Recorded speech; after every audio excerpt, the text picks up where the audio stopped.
The Icons of Real Estate Podcast. Are you ready to learn the proven money-making secrets from top-producing Icon agents? Ready to skyrocket your business? This podcast is for you. Tune in every week with your host, Tomasz Fonseca, and find out how to implement proven strategies to 10 times your business, from $3 million to $30 million in just 12 months. Brought to you by the Masters in Real Estate Marketing, Arter SEO.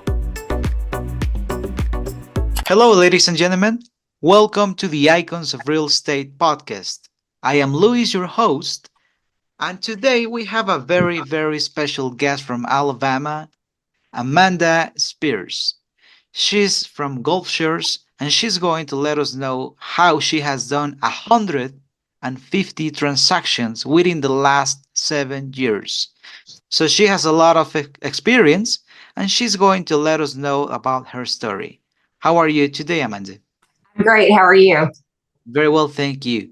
So, could you start just telling us your story about your background? How do you get into this business?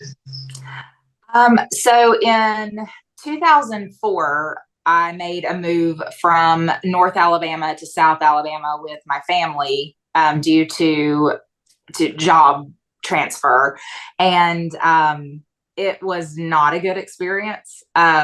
I spent a great deal of time researching and trying to find the perfect location and property for us to purchase. And it was just not an easy task. And I really felt like there had to be a better way, and that there had to be better agents out there and better customer service. And so I really felt like it was something that other people may have experienced as well, and that there was a need for better agents in the marketplace. Okay, very nice, very nice. And how was the market 7 years ago? Was it the same or? It was actually very similar to what it is right now. All right. So there was a good bit of inventory. Things were taking a little longer to sell. And, it was kind of normal, I guess. At the time, I didn't know enough about it to really take in all that I was experiencing, because I was really just trying to learn about the business. But looking back, I see a lot of similarities for 2018, 2019 to what it is today. All right. And how do you stay updated with with the trends into the real estate market and changes and regulations? I read a lot, listen to a lot of podcasts. Yeah. Very And, nice.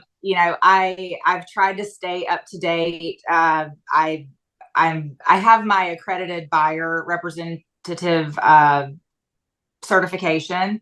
I'm also, commitment to excellence designation, and at home with diversity certified as well with the National Association of Realtors. So I take advantage of classes that are available to us to try to stay in the know about what the consumers are needing and their questions, and try to also have to stay really in contact with like our local government issues, and especially things that are related strictly to coastal Alabama, because we are a very kind of niche area. It's not like other places in the country. We deal with things that other areas don't deal with, and that when buyers are moving into our area, they need to be aware of those special issues that can occur with owning a property in coastal Alabama. Could you describe at least one or two issues that they have to deal with? Sure. A lot of our area is in a floodplain. So, due to where we're located, we have to work around floodplain issues. There are certain building restrictions for certain areas. We can't interfere with conservation. We can't interfere with some of the protected wetlands. For instance, there was someone who moved here last year who did not use me as their realtor. But I did, but I did hear a story from them later on. And the reason that they didn't, the wife was a realtor. And they were moving down from the north, and she just felt like she was equipped to represent she and her husband in this transaction. And they bought a coastal property in Gulf Shores.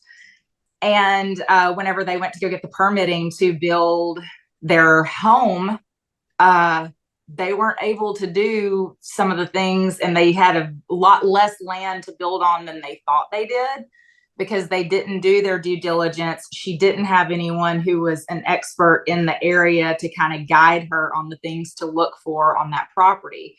Now, they were able to work around, and they were able to build up on pilings, but that was not something that they had accounted for money-wise. And they also didn't account for the cost of flood insurance for that property. It just kind of snowballed, one thing after another with the issues that they ran into, because she was not well versed on the area that we live in, although she's a great realtor where she lives. So Yeah, of course. Yeah, it's different. Very nice. Thank you for answering. And what advice would you give to a first-time home buyer looking to purchase in the coastal Alabama area? Probably the same advice that I would give them regardless of where they live is it's never going to be a perfect time. So if you find a home that works for you within your budget, go ahead and buy it. Go ahead. Don't sit on it, because that same home, when you wait for interest rates to go down, lower, that same home is going to cost you more to purchase. And there are going to be more people that are trying to buy it. So you're going to have more competition. Yeah, yeah. So if you wait even 3 months, everything could change, right? It does. And we've seen that happen. We're actually watching it before our eyes right now again. So, yeah. Another piece of advice that I would give a first-time home buyer is, it drives me insane to get on Facebook and see the questions in the groups, that are on Facebook, where they're like, who's a good realtor in X area. And it's like, oh God, like, do you not talk to your friends? Talk to your friends, get real recommendations, like do your research. Don't just get on Facebook and go, okay, who's a great realtor? Because everybody thinks of themselves as a great realtor. Yeah. So they're obviously going to throw their name in the hat. But do your research. Make sure that whomever you're choosing to represent you in a transaction is truly there to represent you and not just there to collect a paycheck. Understood. Perfect. So what are some common mistakes that sellers and buyers are doing, and how do you fix them? A lot of mistakes that sellers are making right now, and definitely not all of them, because I work with some very good sellers. But I do see a lot of sellers who, they're not necessarily entering the market right now, but they've been sitting on the market for a long time because they're overpriced. We're not in the same market that we used to be in.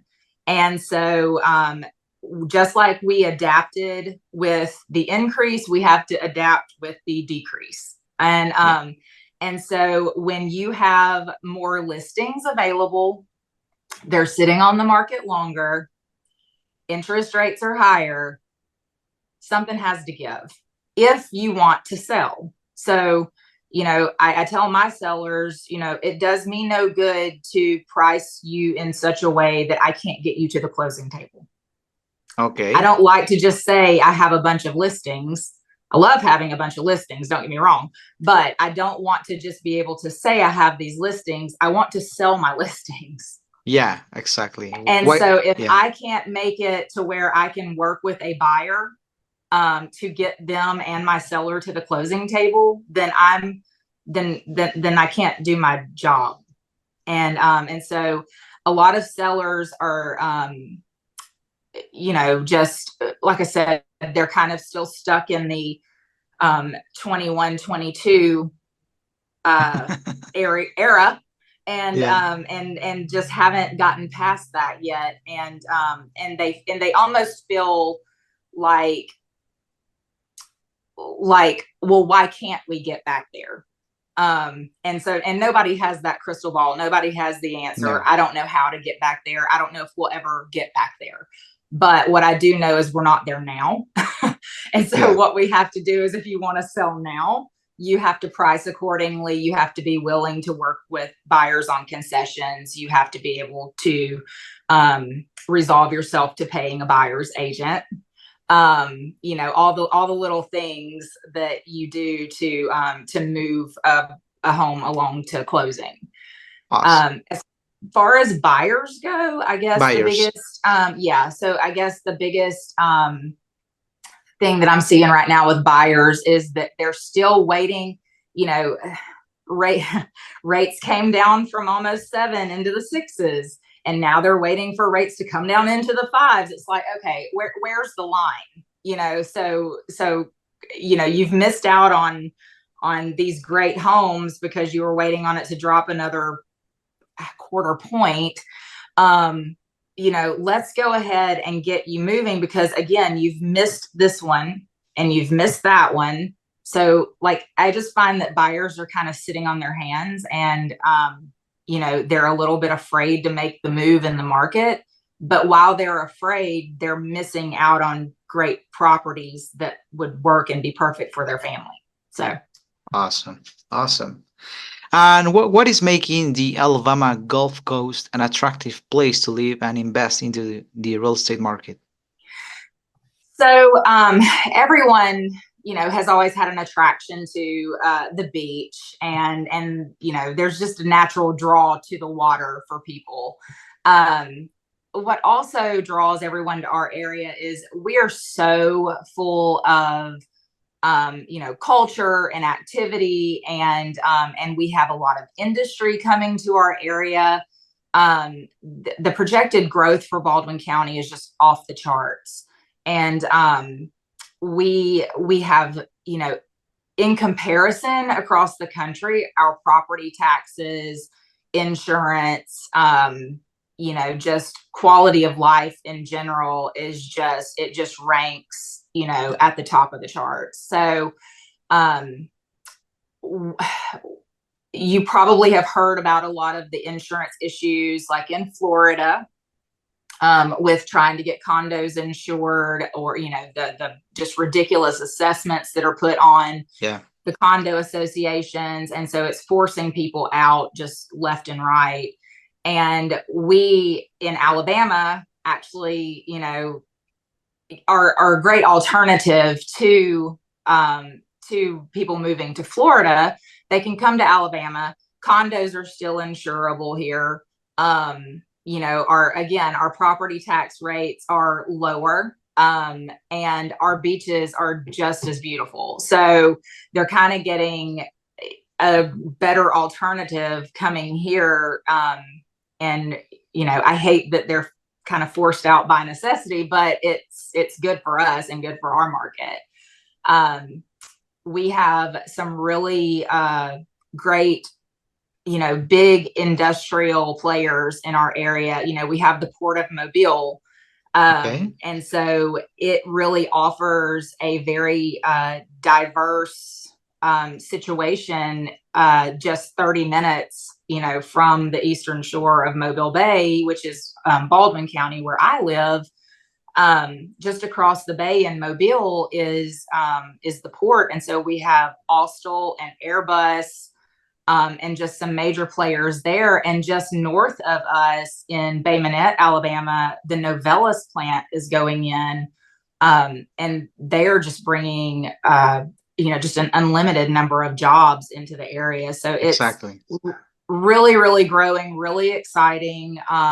Lots of data that I don't have specifics on. I need to do better about having that information readily available for people. But we just, it seems like every week we hear about something new that our government officials have been just excellent about, about welcoming these people to come in and really help, make our economy better and stronger, and to make our way of life here in Baldwin County really just good all the way around. Our school system's great. Like we have so many things to talk about in our area that we're so fortunate that there's just really the good outweighs the bad. Yeah. Well, actually, that's very nice. Lately, I've been doing a lot of podcasts from Alabama, more than Florida. And maybe it's organic. I don't know. Maybe Alabama is growing faster. So, Our state for sure. I don't know a ton about the north part of the state just because it's not something that I've been focused on the last several years. But I know that Huntsville, Alabama area, which is like the Madison County area, I know that they have experienced a ton of growth, and it seems to be that them and Baldwin County, which is where I am, that we've pretty much been the two front runners in the state, and it seems to be just a ping pong match, like they get some big push from industry and growth, and then we get the big push from industry and growth. And then it's like it's just back and forth, and we're kind of carrying the state and have been for a few years now, I think. all right, very nice. So now let's talk about you. What are the next steps for your career? What are your plans or your goals for the rest of the year and next year? So I just told a friend this last night, but I tapered off a little bit. Yesterday was kind of the end of my super busy time. And it seems to cycle like this each year. I can pretty much almost to the date, tell you when is going to be my last closing for a little while. And then I have a little bit of breathing room until, like November, I'll pick back up. But, Okay. so I will probably take this time and just, kind of regroup. I've got a few buyers that I'm working with, people who are coming in from out of town that I've got to show some properties to, and hopefully convince them that this is where they want to be. And I think they already know that. They just want to come down and check it out before they really commit to selling where they are now. And but I have pretty much decided that within the next year, I'm going to go back to being more involved in community things. Okay. rather than I'm kind of burnt out sitting behind the computer right now. Yeah. I feel like I've been there for a while. I have a couple of days a week where I, do go out and I have meetings and I go meet people and I show properties or have listing appointments and stuff. But I feel like I spend the majority of my time behind the computer. And so I'm just going to have to kind of retrain myself to get up and get To out. go out. Yeah. And breathe So fresh air. I think it's time to just, kind of make a little change in that department. I am involved in a few community groups already. But of course, we meet once a month, and so, I schedule those things, but I do want to make a better effort to just be out and about. And like I said, not be so, I would like to go enjoy, this place that I tell people about and that, is so great. I want to go enjoy those things about where I live as well. So Yeah, and not everyone is like you. You're so happy with your city, with your community, with your state, with your legislations, with everything. So not everyone can do the same. right. So yeah, so I'm gonna be a better citizen of Baldwin County and go take advantage of that. Very nice, very nice. So yeah, before we leave, just so you know, some of our audience are also realtors who are trying to get into the real estate market, and they don't know how to do it, Amanda. So what advice would you give to them so they can actually and successfully get into the market?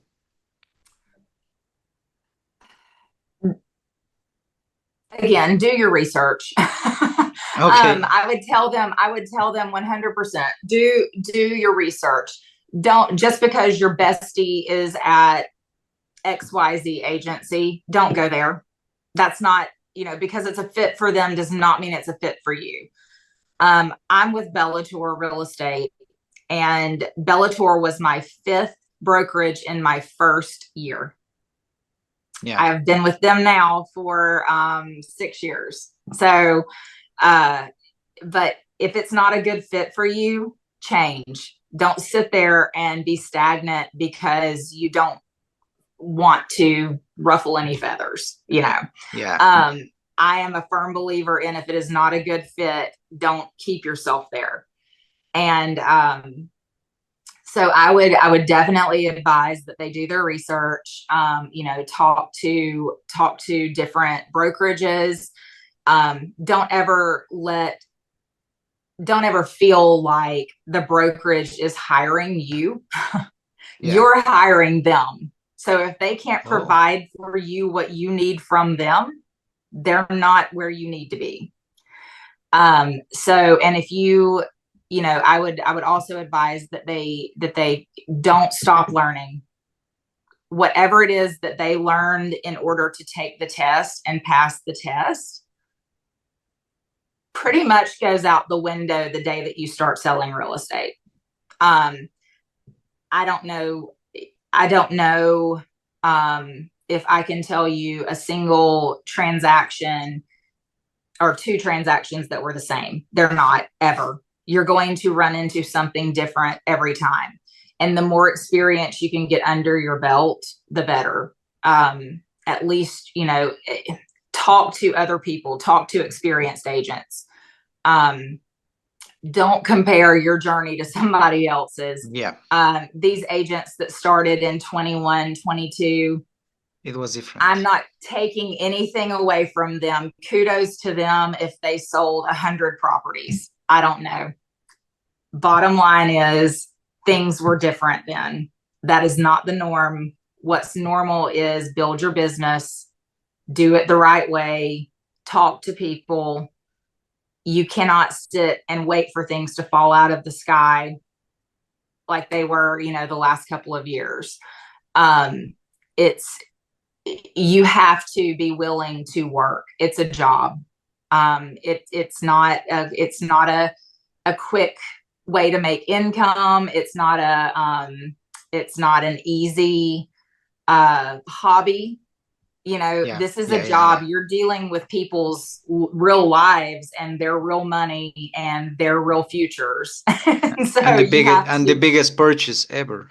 Yeah, the biggest purchase they'll ever make. And it doesn't matter if you're representing someone who this has been their family home for 30 years and they're selling it and they're downsizing or whatever it is that they're doing, or if you're working with an investor who has no emotional attachment and they are going to buy 40 properties from you.